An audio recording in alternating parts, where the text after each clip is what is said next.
Todavía recuerdo aquel martes de noviembre como si fuera ayer. Madrid se ahogaba bajo una lluvia persistente, de esas que parecen querer limpiar el alma de la ciudad. Yo había salido temprano del despacho de arquitectura donde trabajaba desde hacía 15 años. La presentación del proyecto para el nuevo Centro Cultural de Alcalá había salido mejor de lo esperado, y pensé en sorprender a Carmen con una botella de Ribera del Duero y aquellas pastitas de almendra que tanto le gustaban de la pastelería de don Manuel. Entré en casa sacudiendo el paraguas, con esa sensación de triunfo que da terminar algo importante. Nuestro piso en Chamberí, ese que habíamos comprado con tanto esfuerzo después de años de ahorros, estaba extrañamente silencioso. Dejé las llaves en el aparador de la entrada, ese que heredamos de mi abuela Soledad, y noté algo inusual. El abrigo de Carmen no estaba colgado. Ella siempre llegaba antes que yo los martes. ¿Carmen?, llamé mientras avanzaba por el pasillo. No hubo respuesta. Fue entonces cuando vi la luz del estudio encendida. La puerta estaba entreabierta y un rectángulo de claridad se proyectaba sobre el suelo de parquet. Empujé suavemente y encontré a Carmen sentada frente al ordenador. No se sobresaltó cuando entré. No me miró. Su rostro, ese que había besado durante 18 años, estaba impasible, como una máscara de cera bajo la luz azulada de la pantalla. «Tenemos que hablar, Miguel», dijo con una voz que no reconocí. Dejé la botella y las pastitas sobre la mesa. El vino hizo un sonido sordo contra la madera, como un presagio. «Ya no puedo seguir así», continuó. «No es justo para ninguno de los dos». Me senté frente a ella, sintiendo cómo el suelo parecía hundirse bajo mis pies. Había algo en su mirada, una frialdad calculada que nunca antes había visto. «Es Ernesto», dijo finalmente. «Llevamos viéndonos 6 meses. Ernesto Valverde, mi jefe, el hombre que esa misma mañana me había felicitado por el proyecto, apretando mi hombro con esa falsa camaradería que ahora entendía perfectamente. Las palabras salieron de su boca como cuchillos, cada una más afilada que la anterior. Me habló de cenas en restaurantes caros, mientras yo trabajaba hasta tarde, de escapadas de fin de semana disfrazadas de retiros de yoga, de mensajes y llamadas en la madrugada. Cada palabra era un ladrillo en el muro que ya se alzaba entre nosotros. Él puede darme la vida que siempre soñé, Miguel. Viajes, experiencias, pasión, todo lo que tú, con tu conformismo y tus rutinas, nunca has podido ofrecerme. Me quedé mudo, incapaz de procesar lo que estaba escuchando. 18 años de matrimonio reducidos a conformismo y rutinas.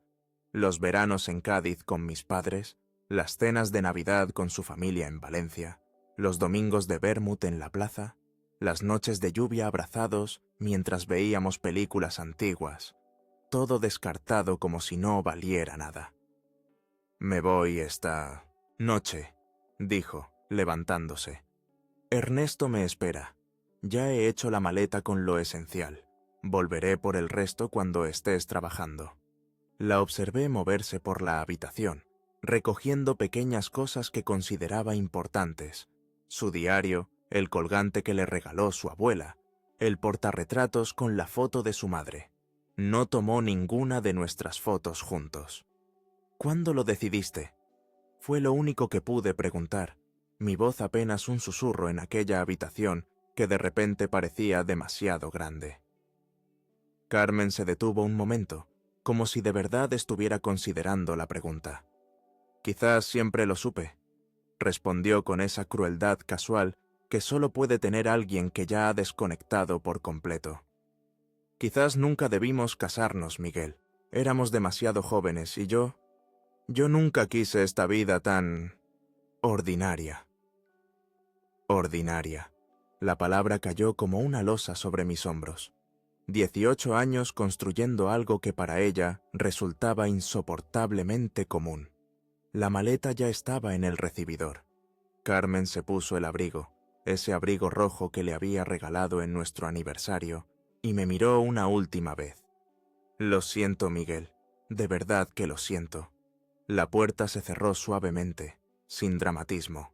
No hubo portazo, ni gritos, ni lágrimas. Solo el suave clic del pestillo, y luego el silencio.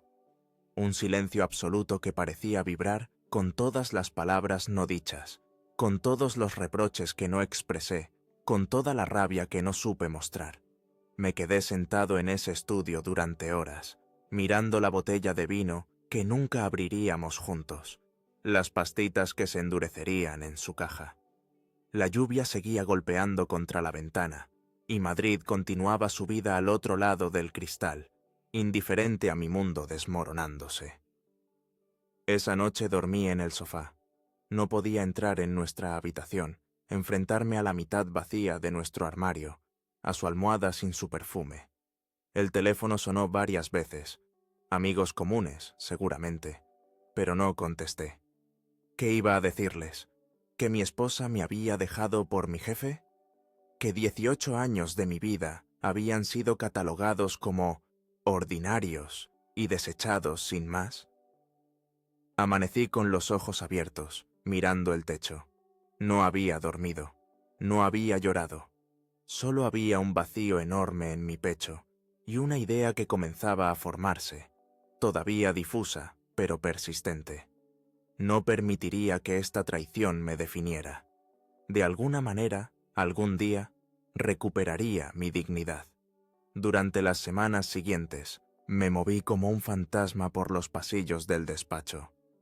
Todos lo sabían, lo veía en sus miradas esquivas, en los silencios incómodos cuando entraba en la sala de reuniones, en los cuchicheos que cesaban abruptamente con mi presencia.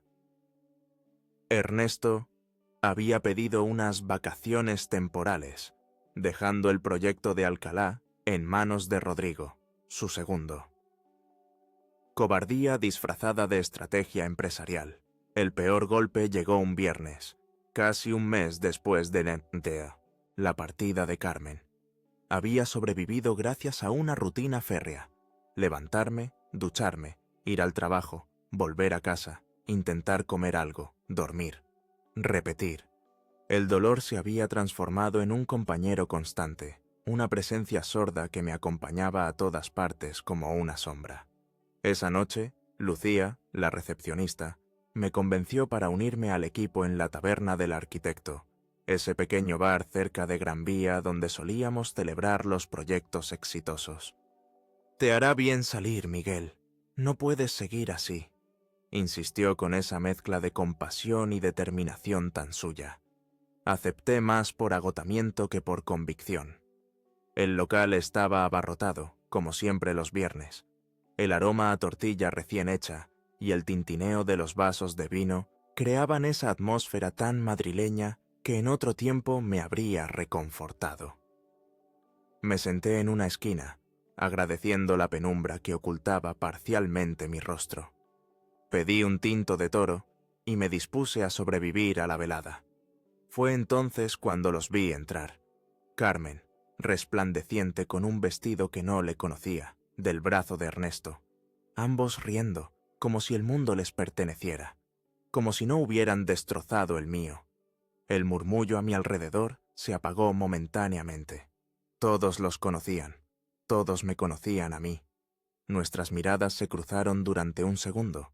Vi la sorpresa en sus ojos, luego algo parecido al remordimiento, rápidamente reemplazado por determinación.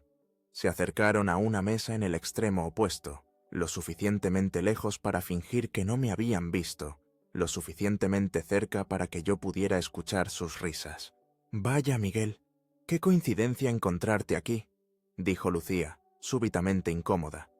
«Si quieres, podemos irnos a otro sitio». «No», respondí, sorprendido por la firmeza de mi propia voz. «No voy a irme». La noche se convirtió en una lenta tortura.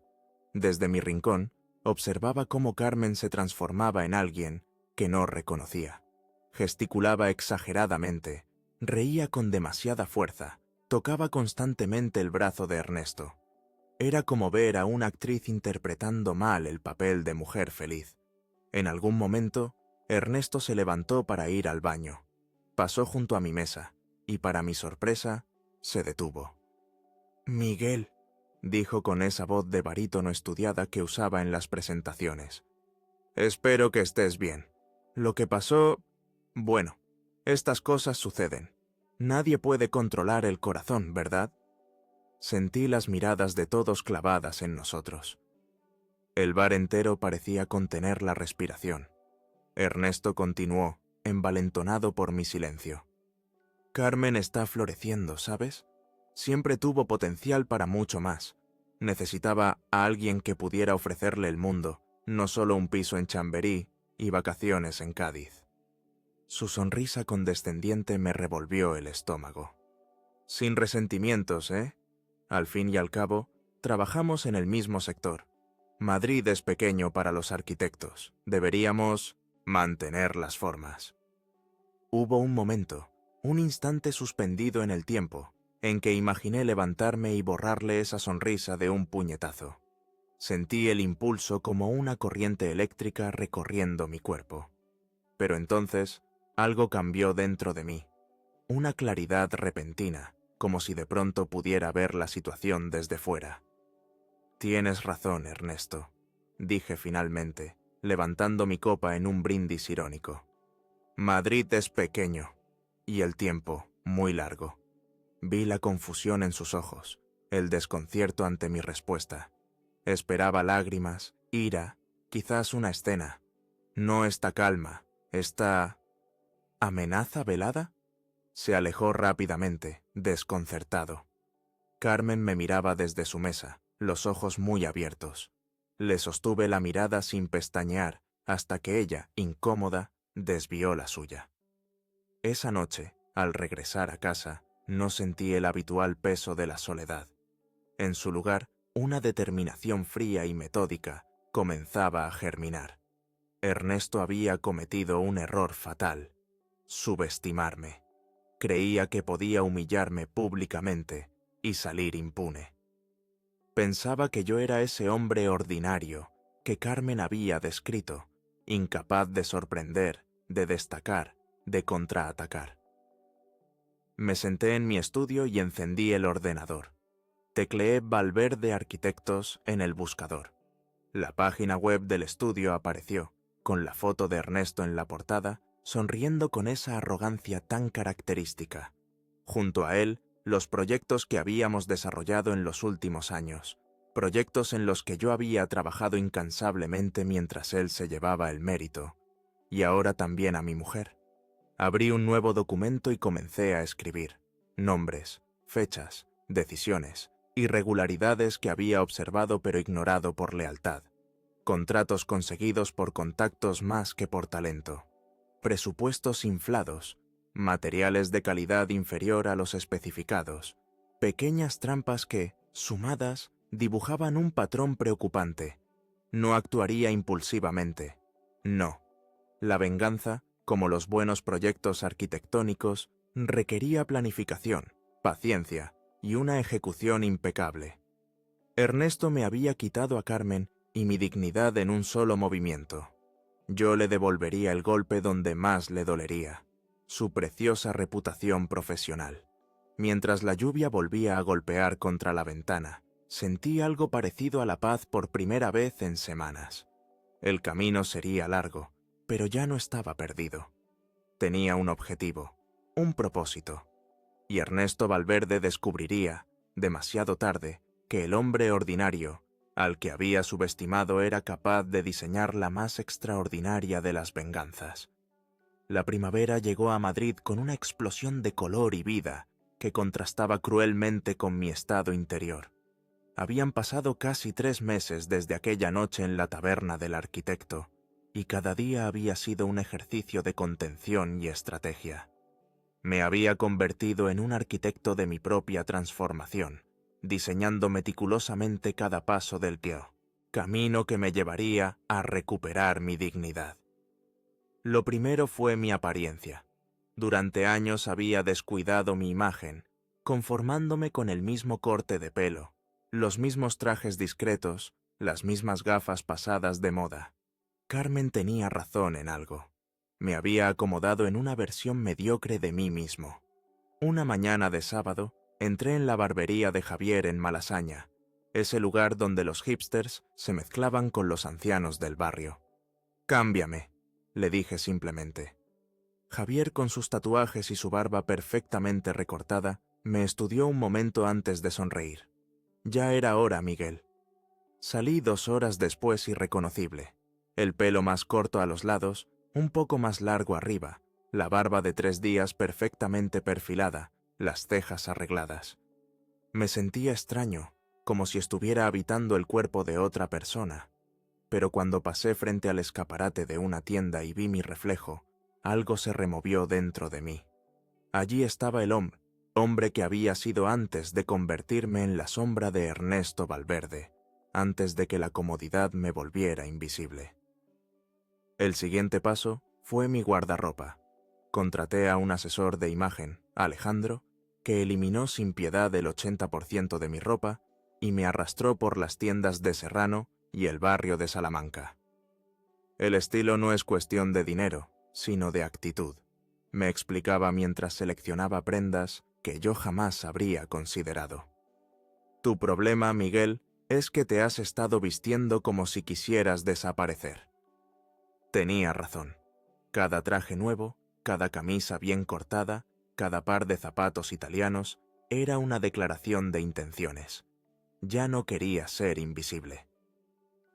Paralelamente, comencé a trabajar en mi plan profesional. Había recopilado suficiente información sobre las irregularidades de Valverde Arquitectos, pero no quería simplemente destruir a Ernesto. Eso sería demasiado fácil, demasiado obvio. No, yo quería superarlo, eclipsarlo, demostrarle a él y a Carmen que el hombre al que habían menospreciado podía elevarse muy por encima de ambos. Contacté con antiguos compañeros de universidad, arquitectos que habían seguido caminos diferentes. Alquilé un pequeño local en Conde Duque y fundé Estudio Riaza, nombrado por el pueblo segoviano donde nació mi abuelo, el primer arquitecto de la familia. Con ahorros y un pequeño préstamo, compré equipos modernos y contraté a 2 jóvenes recién graduados con ideas frescas y energía ilimitada. Mientras tanto, seguía trabajando en Valverde Arquitectos. Mantenía un perfil bajo, hacía mi trabajo impecablemente y observaba. Ernesto y Carmen habían regresado de unas vacaciones en las Maldivas, y ahora ella aparecía ocasionalmente por la oficina, siempre elegante, siempre evitando encontrarse conmigo.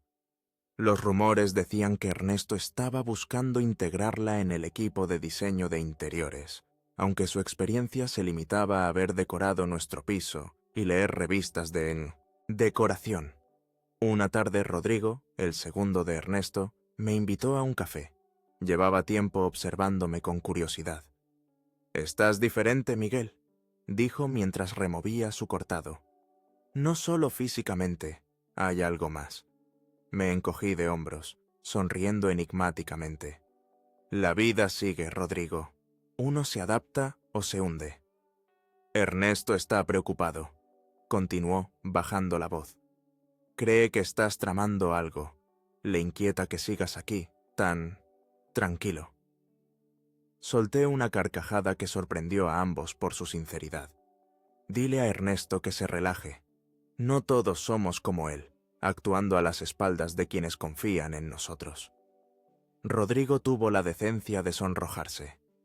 Mira, Miguel, lo que pasó con Carmen, muchos en la oficina pensamos que fue una jugada sucia. Ernesto es brillante, pero se está volviendo descuidado. El proyecto de Alcalá tiene problemas. El presupuesto se ha disparado y hay quejas sobre la calidad de los materiales. Carmen lo distrae, siempre llamando, apareciendo sin avisar. Y él está más preocupado por impresionarla que por hacer bien su trabajo. Asentí, guardando esta información como el tesoro que era. Una pena. El proyecto tenía potencial. Esa noche, en mi estudio de Conde Duque, trabajé hasta el amanecer en una propuesta alternativa para el Centro Cultural de Alcalá. No era ético, no era profesional, pero tampoco lo era robarle la esposa a un subordinado. Diseñé un edificio que respetaba el presupuesto original, utilizaba materiales sostenibles locales y se integraba perfectamente en el entorno histórico. Era mi mejor trabajo en años, quizás en toda mi carrera. Al día siguiente, llamé a un antiguo cliente, concejal de Cultura en Alcalá de Henares, y le pedí una reunión privada. Le expliqué mis preocupaciones sobre el proyecto actual, sin mencionar nombres, y le presenté mi alternativa como una reflexión personal. «Esto es extraordinario, Miguel», dijo después de revisar los planos. «Es exactamente lo que buscábamos. ¿Por qué Valverde no nos presentó algo así? Quizás estaba distraído», respondí con falsa inocencia. Las siguientes semanas fueron un torbellino. El Ayuntamiento de Alcalá solicitó oficialmente una revisión del proyecto, citando preocupaciones sobre costes y plazos. Ernesto estaba furioso, buscando culpables por todas partes. Me observaba con sospecha, pero yo mantenía mi máscara de profesionalidad intachable. Una mañana, mientras cruzaba la Plaza Mayor camino del trabajo, sonó mi teléfono. Era el concejal de Alcalá. «Lo hemos decidido, Miguel. Queremos que tú dirijas el proyecto, no como parte de Valverde Arquitectos, sino con tu propio estudio. Sabemos que lo has fundado recientemente». Me detuve en seco, sintiendo cómo el sol de mayo calentaba mi rostro. A mi alrededor, Madrid bullía de vida. Turistas sacando fotos, camareros preparando las terrazas, oficinistas apresurados con sus cafés para llevar. Y yo, en medio de todo, recibiendo la primera pieza de mi venganza. «Será un honor», respondí, saboreando cada palabra. Esa misma tarde presenté mi renuncia. Ernesto me recibió en su despacho, con Carmen sentada a su lado, como una silenciosa declaración de victoria. Ninguno de los dos sabía que acababan de perder la primera batalla de una guerra que ni siquiera sabían que estábamos librando. «Lamento que te vayas, Miguel», dijo Ernesto con falsa preocupación. «Después de tantos años...». «No lo lamentes», respondí, entregándole mi carta de renuncia. «Me voy para dirigir el proyecto de Alcalá, desde mi propio estudio». Vi cómo el color abandonaba su rostro. Carmen se enderezó en su silla, súbitamente atenta. «Eso es imposible», balbuceó Ernesto. «Ese proyecto es nuestro». «Era», corregí suavemente. «El ayuntamiento ha decidido cambiar de dirección. Buscan algo más original, menos ordinario». Miré directamente a Carmen al pronunciar la última palabra. Salí de allí con la cabeza alta, sintiendo las miradas de todos los empleados siguiéndome. No era el final, sino apenas el principio. La verdadera venganza aún estaba por llegar, y sería mucho más dulce que simplemente arrebatarle un proyecto. Le demostraría a Carmen, a Ernesto y a mí mismo que el hombre al que habían considerado insuficiente era capaz de elevarse y brillar como nunca habían imaginado. El verano madrileño cayó sobre la ciudad como una manta pesada, mientras los turistas inundaban el Retiro y las terrazas se llenaban de vida. Yo me sumergía en mi nuevo estudio con una dedicación casi obsesiva. El proyecto de Alcalá se había convertido en mi carta de presentación, mi oportunidad de demostrar que podía brillar fuera de la sombra de Ernesto Valverde. Los días se fundían unos con otros en una rutina intensa, pero satisfactoria.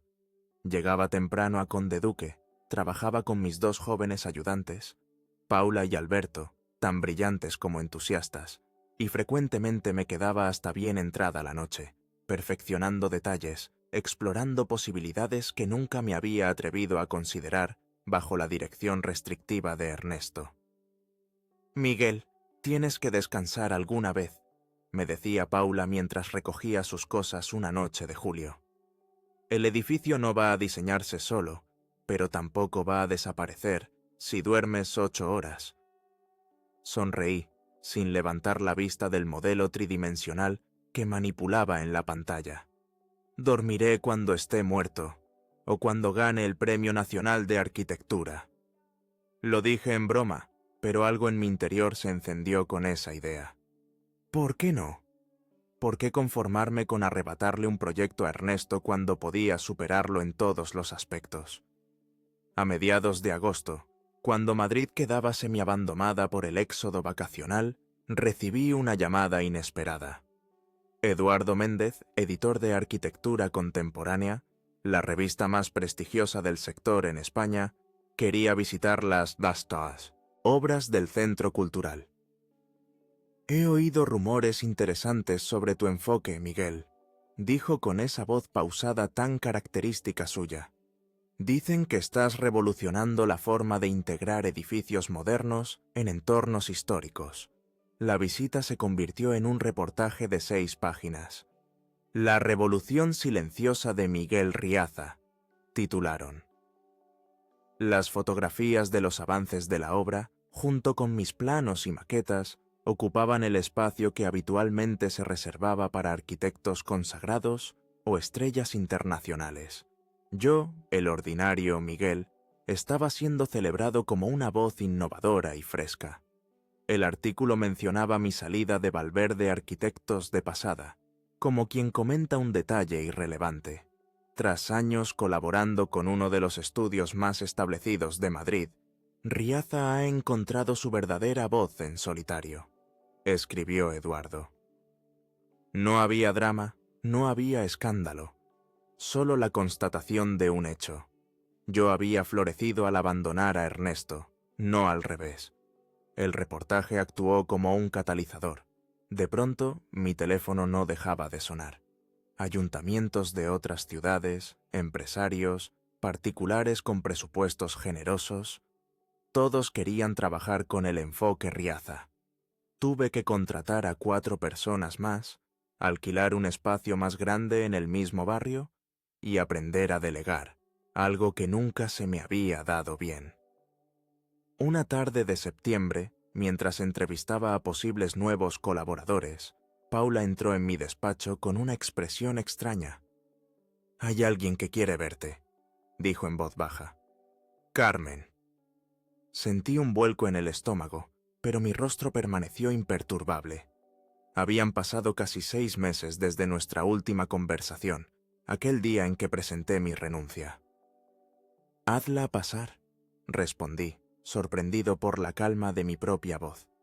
Carmen entró con ese aire de elegancia estudiada que siempre había tenido, pero que ahora parecía ligeramente forzado.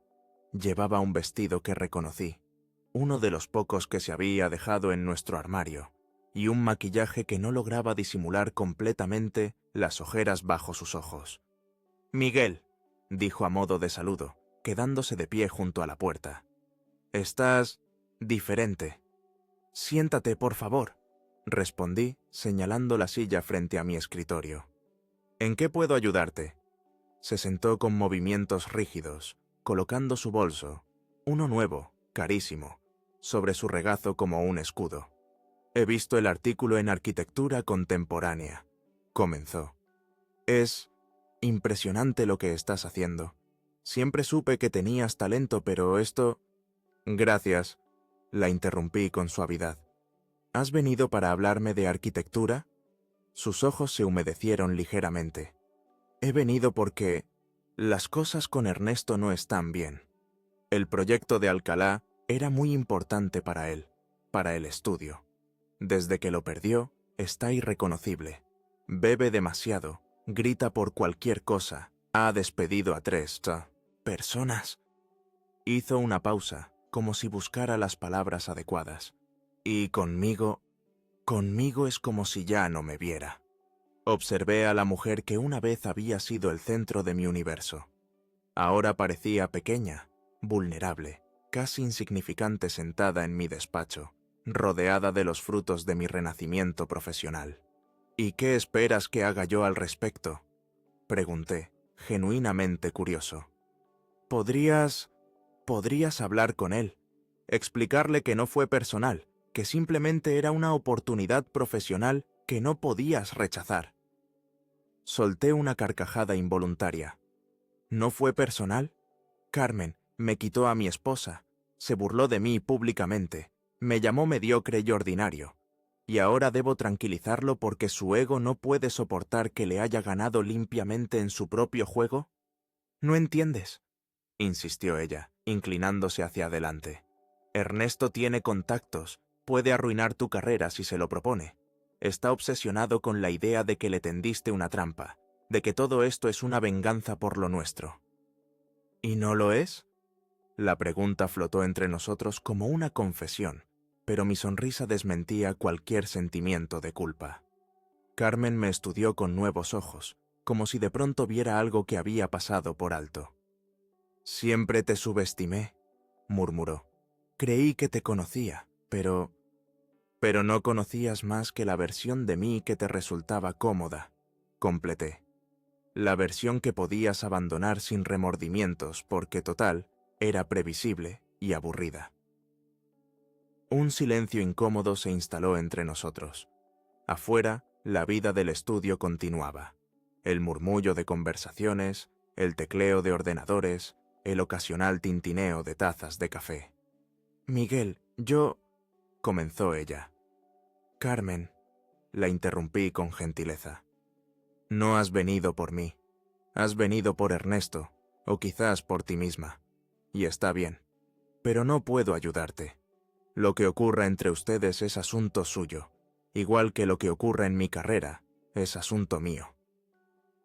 Se levantó lentamente, como si cada movimiento requiriera un esfuerzo consciente. «Nunca pensé que fueras capaz de tanto rencor».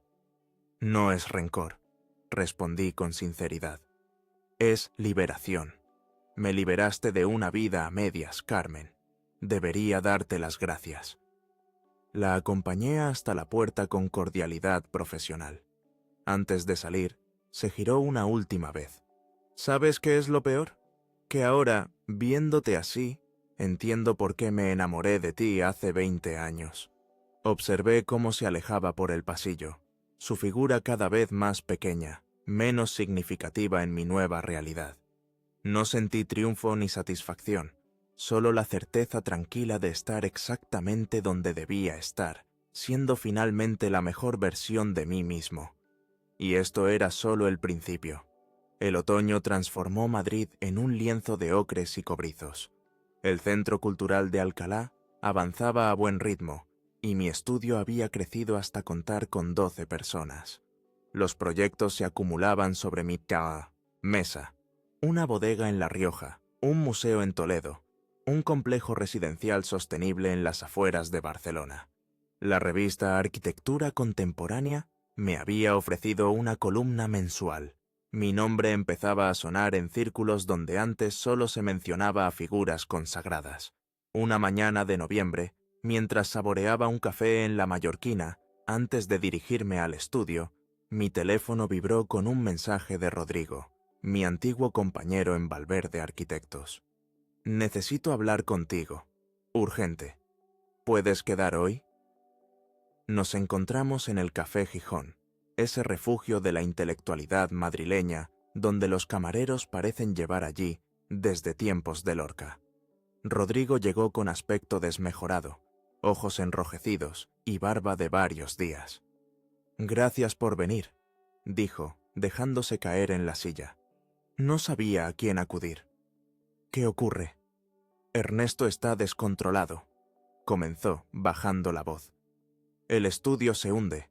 Ha perdido 3 proyectos importantes en los últimos 2 meses. Clientes que llevaban años con nosotros se están marchando. Y él culpa a todo el mundo menos a sí mismo». Rodrigo me explicó cómo Ernesto había comenzado a tomar decisiones cada vez más erráticas. Despidos injustificados, plazos imposibles, exigencias absurdas. Los mejores talentos estaban huyendo, y los que quedaban trabajaban bajo un clima de miedo constante. «¿Y Carmen?», pregunté, más por curiosidad profesional que personal. «Ahí está lo peor», suspiró Rodrigo. «La ha nombrado directora creativa, sin experiencia, sin formación. Nadie se atreve a contradecirla, pero sus ideas son impracticables, costosas, más preocupadas por la estética que por la funcionalidad. Es un desastre». «¿Por qué me cuentas todo esto, Rodrigo?». Tomó un sorbo de su café antes de responder. Porque Ernesto está obsesionado contigo.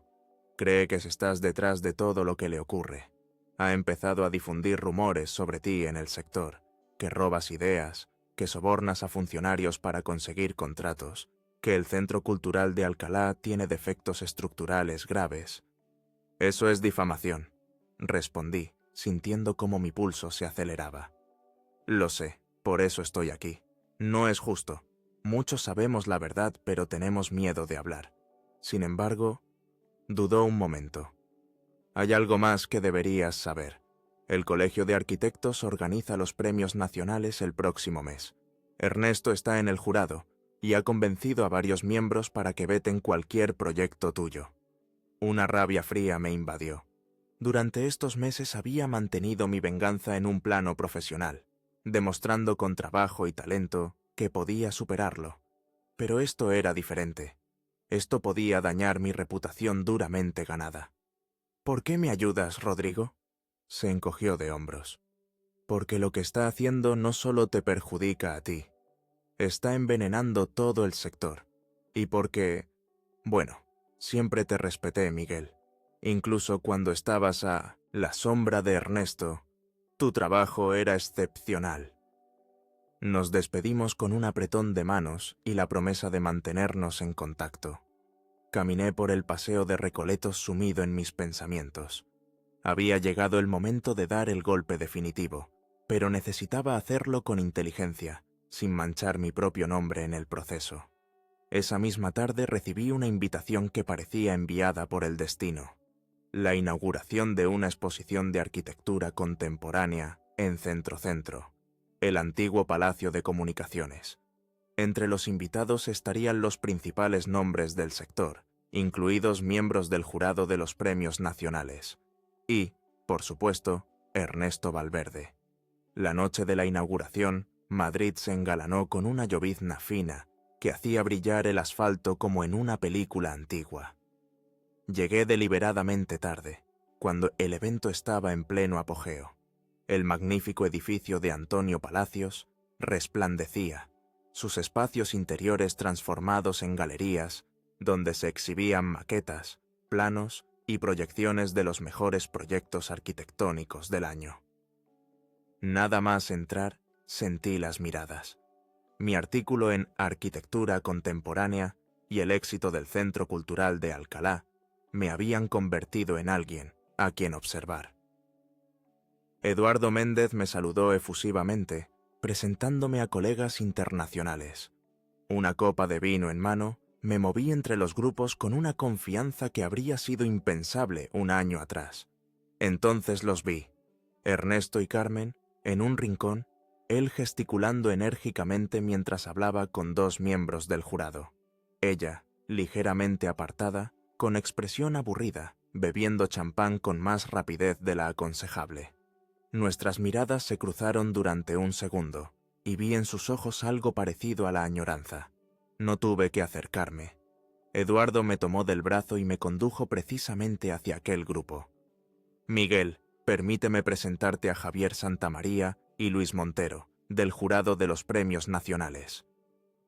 El rostro de Ernesto se descompuso momentáneamente antes de recuperar su sonrisa profesional. Miguel y yo somos viejos conocidos, dijo con falsa cordialidad. Trabajó para mí durante años. Con usted, corregí suavemente, y aprendí mucho, aunque quizás no lo que usted pretendía enseñarme. Los miembros del jurado sonrieron, captando el sutil juego de palabras. Carmen dio un paso atrás, como queriendo desaparecer. De hecho, continuó Eduardo, ajeno a la tensión, estábamos comentando el extraordinario trabajo de Miguel en Alcalá. ¿Sabéis que ha sido seleccionado para representar a España en la Bienal de Arquitectura de Venecia? No lo sabía. La noticia me golpeó como una ola inesperada. La Bienal de Venecia era el escaparate más prestigioso a nivel mundial, un honor que pocos arquitectos españoles habían recibido. «Enhorabuena», dijo Luis Montero, estrechando mi mano. «Es un reconocimiento más que merecido». Ernesto palidecía, por momentos. Curiosa elección, murmuró. Hay arquitectos con trayectorias mucho más consolidadas. A veces lo consolidado se estanca, respondió Javier Santamaría. La arquitectura necesita sangre nueva, visiones audaces. Y hablando de eso, Miguel, hemos visto los rumores sobre supuestos problemas estructurales en tu centro cultural. Mi corazón se detuvo un instante. Aquí estaba, la difamación en acción. Es una pena que circulen esos bulos, continuó Santamaría, para mi sorpresa. Especialmente porque enviamos a nuestro propio ingeniero a revisar la obra la semana pasada, como parte del proceso de evaluación para los premios. Su informe es impecable. De hecho, destaca la innovadora solución para la cimentación en terreno arcilloso. La expresión de Ernesto era todo un poema. Su plan se desmoronaba ante sus ojos. «Si me disculpan», dijo abruptamente, alejándose con paso rápido hacia la barra. Carmen se quedó allí, sola, con la copa vacía en la mano y una expresión perdida. Por un momento nuestros ojos se encontraron de nuevo, y en ellos vi algo que nunca esperé: arrepentimiento. La noche continuó como un sueño. Fui presentado a arquitectos que siempre había admirado, a editores de revistas internacionales, a posibles clientes. En un momento dado, vi a Ernesto discutiendo acaloradamente con uno de los miembros del jurado, gesticulando con demasiada energía, la voz cada vez más alta. Carmen intentaba calmarlo sin éxito. No necesité intervenir. Ernesto estaba cavando su propia tumba profesional, víctima de su arrogancia y su obsesión. Mi venganza no consistía en destruirlo, sino en superarlo de tal forma que él mismo se destruyera intentando alcanzarme. Al salir de la exposición, la lluvia había cesado. El cielo de Madrid se abría entre las nubes, revelando un puñado de estrellas tímidas. Respiré profundamente, llenando mis pulmones del aire fresco de la noche. En mi bolsillo, la tarjeta con la invitación oficial a la Bienal de Venecia parecía palpitar con vida propia. La verdadera victoria no estaba en ver caer a Ernesto. Estaba en haberme convertido en alguien a quien ya no podía alcanzar. La primavera veneciana me recibió con un abrazo de luz dorada que se derramaba sobre los canales como miel líquida. La Bienal de Arquitectura había transformado la ciudad de los Dux en un hervidero de creatividad, con pabellones nacionales desplegando lo mejor de cada país. El pabellón español, donde mi centro cultural de Alcalá ocupaba un lugar destacado, se había convertido en uno de los más visitados de la exposición.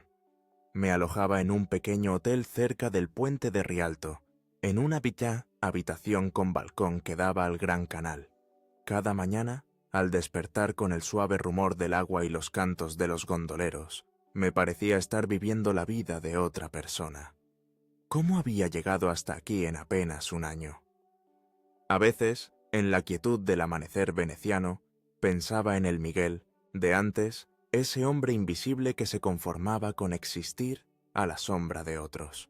La mañana de la ceremonia de clausura y entrega de premios, mientras me ajustaba la corbata frente al espejo, mi teléfono vibró con un mensaje de Paula. «Cruza los dedos, todo el estudio está pendiente. Pase lo que pase, ya has ganado». Tenía razón. El simple hecho de estar allí, representando a la España entre la élite mundial de la arquitectura, era una victoria que nadie podría arrebatarme. El León de Oro, el máximo galardón, era un sueño casi imposible para un arquitecto relativamente desconocido hace apenas un año. Pero los rumores entre bambalinas sugerían que mi nombre estaba en la lista corta de candidatos. El Teatro Piccolo Arsenale estaba abarrotado de figuras prominentes del mundo de la arquitectura, el diseño y el arte. Tomé asiento en la zona reservada para los representantes nacionales, respirando profundamente para calmar los nervios que comenzaban a manifestarse. Fue entonces cuando los vi entrar. Ernesto y Carmen, él con un traje oscuro que no lograba disimular su aspecto cansado, ella con un vestido azul que recordaba vagamente al que llevaba el día que nos conocimos, Hace ya una vida. No esperaba verlos allí. Según había oído, Valverde Arquitectos estaba al borde de la quiebra tras perder varios proyectos importantes y sufrir una oleada de dimisiones. Nuestras miradas se cruzaron brevemente. Ernesto apartó la suya de inmediato, pero Carmen me sostuvo la mirada con una expresión que no supe interpretar. No era hostilidad, ni siquiera incomodidad. Era algo más complejo, como quien observa un paisaje que alguna vez fue familiar y ahora resulta irreconocible. La ceremonia comenzó con los discursos habituales y la entrega de menciones especiales. Cuando llegó el momento del León de Oro, sentí que el tiempo se ralentizaba. La presidenta del jurado, una arquitecta japonesa de renombre mundial, se acercó al micrófono. Este año, el León de Oro se otorga a un proyecto que redefine la relación entre lo contemporáneo y lo histórico, que integra sostenibilidad y belleza, funcionalidad y emoción. Un edificio que no impone, sino que dialoga con su entorno. El León de Oro es para el Centro Cultural de Alcalá, de Miguel Riaza, España. Un instante de silencio, seguido por una oleada de aplausos. Sentí que flotaba mientras me dirigía al escenario, las luces demasiado brillantes, las caras borrosas. Solo distinguí una con claridad, la de Carmen, con lágrimas silenciosas rodando por sus mejillas. En mi discurso, breve y emocionado, agradecí a mi equipo, a quienes habían confiado en mi visión, incluso a los obstáculos que me habían obligado a reinventarme. No mencioné nombres, no hacía falta. La historia que todos conocían, la del arquitecto emergente que floreció tras abandonar un gran estudio, hablaba por sí sola. La recepción posterior fue un torbellino de felicitaciones, tarjetas de visita, intercambiadas, promesas de colaboraciones futuras. Entre la multitud, vi a Ernesto dirigirse a la salida, solo, con los hombros caídos. Carmen, sin embargo, se quedó, conversando animadamente con un grupo de diseñadores italianos. Cuando por fin logré escapar al balcón para tomar aire, la encontré allí, contemplando la laguna veneciana bajo la luz plateada de la luna. «Felicidades, Miguel», dijo sin volverse. «Es un reconocimiento merecido». Me coloqué a su lado manteniendo una distancia prudente. «Gracias, no esperaba verte aquí». «Vinimos porque Ernesto consiguió una invitación de último momento. Creo que necesitaba verlo con sus propios ojos». Hizo una pausa. «Se va a América. Le han ofrecido un puesto en una universidad de California, dando clases. Dice que necesita alejarse de todo». «¿Y tú?», sonrió con una mezcla de tristeza y resolución. «Yo me quedo en Madrid. Voy a estudiar. Y a estudiar interiorismo, como siempre quise. De verdad, no solo como hobby». El silencio entre nosotros era extraño, ni cómodo ni incómodo, sino lleno de historias no contadas, de caminos que se bifurcaron irremediablemente. «¿Sabes qué es lo más irónico?», continuó ella, «que al final fue tu ordinaria tenacidad la que te llevó donde estás. Esa cualidad que yo desprecié es exactamente lo que te ha hecho extraordinario». «No fue tenacidad», respondí con calma. «Fue autenticidad. Finalmente me permití ser quien siempre debí ser, sin complejos, sin restricciones». Carmen asintió lentamente. «Siempre fuiste el más fuerte de los dos, Miguel, solo que ninguno lo sabíamos». Dentro, alguien llamaba mi nombre. Editores americanos querían discutir la posibilidad de un libro sobre mi proceso creativo. «Debo volver», dije. «Lo sé». Carmen se volvió finalmente hacia mí. «Solo quería decirte algo más. Lo siento, no por irme, sino por cómo lo hice, por las palabras que elegí, por subestimarte». Durante meses había imaginado este momento, fantaseando con su arrepentimiento, saboreando anticipadamente el dulce sabor de la reivindicación. Pero ahora que había llegado, no sentía la satisfacción esperada, solo una tranquila aceptación. «Gracias por decirlo», respondí. «Te deseo suerte en tu nueva etapa». Me dirigí hacia la puerta, pero su voz me detuvo una última vez. «Miguel, todo esto, ¿Tu éxito fue parte de una venganza planeada?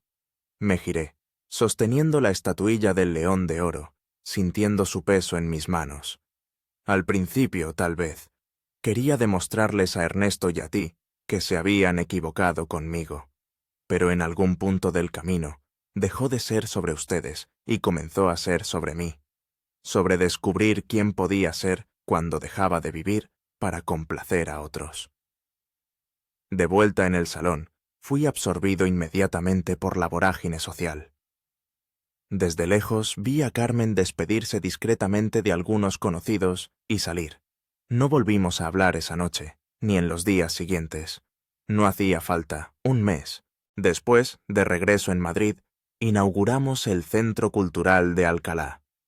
Bajo la luz dorada del atardecer castellano, el edificio resplandecía, dialogando armoniosamente con las construcciones históricas que lo rodeaban.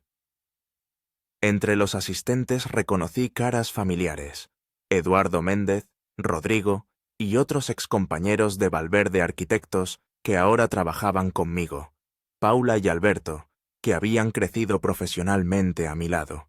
No vi a Carmen ni a Ernesto, pero tampoco los busqué. Esa parte de mi historia estaba cerrada. Esa noche, paseando solo por las calles empedradas de Alcalá, reflexioné sobre el extraño camino que me había llevado hasta allí. La traición que casi me destruye se había convertido en el catalizador de mi renacimiento. El dolor se había transformado en propósito, la humillación en determinación. Recordé las palabras crueles de Carmen aquella noche de noviembre. Él puede darme la vida que siempre soñé, Miguel. Viajes, experiencias, pasión. Todo lo que tú, con tu conformismo y tus rutinas, nunca has podido ofrecerme.